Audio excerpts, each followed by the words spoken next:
জেলাতে সকাল থেকেই রয়েছে ঘন কুয়াশা, আর সেই ঘন কুয়াশাকে মাড়িয়ে জঙ্গলমহলের প্রত্যন্ত এলাকা থেকে ছাত্রছাত্রীরা পৌঁছে গেছে বান্দোয়ান শহরে। বান্দোয়ান শহরের পরীক্ষা কেন্দ্রে তারা পরীক্ষার্থী।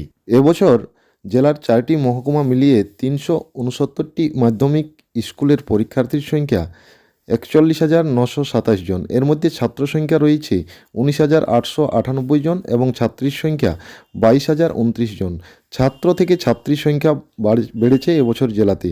জেলার মোট 115টি পরীক্ষা কেন্দ্রে পরীক্ষা নেওয়া হবে বলে জানা গেছে। তার মধ্যে মেন ভেন্যু 41টি এবং সাব ভেন্যু 74টি থাকছে। পরীক্ষা অবাধ এবং শান্তিপূর্ণভাবে সম্পন্ন করতে মধ্যশিক্ষা পর্ষদের পক্ষ থেকে ও জেলা প্রশাসনের পক্ষ থেকে সমস্ত রকম ব্যবস্থা গ্রহণ করা হয়েছে। প্রতিটি ব্লকে খোলা হয়েছে কন্ট্রোল রুম। পরীক্ষা কেন্দ্রে যাতায়াতের জন্য ছাত্রছাত্রীদেরকে যাতে কোনো রকম সমস্যায় পড়তে না হয় সেজন্য জেলা আরটিও থেকে সমস্ত রুটেই সঠিক সময়ে বাস থাকবে। জেলা পুরুলিয়ার 5টি ব্লক বান্দোয়ান, বাঘমুন্ডি, ঝালদা 1 নম্বর, ঝালদা 2 নম্বর এবং আরসা ব্লক এলিফ্যান্ট জোন হওয়ার কারণে এখানে বন দপ্তরের তরফে সমস্ত ছাত্রছাত্রীদের পরীক্ষা কেন্দ্রে পৌঁছে দেওয়ার জন্য বিশেষ বাসের ব্যবস্থা করা হয়েছে। প্রশ্নপত্র ফাঁস ও টুকলি রুখতে সিসিটিভির মাধ্যমে নজরদারি বাড়ানো হয়েছে। সব মিলিয়ে এবছরের মাধ্যমিক পরীক্ষার প্রথম দিন জেলা জুড়ে মোটের উপর শান্তিপূর্ণভাবে শুরু হতে চলেছে পরীক্ষা পর্ব।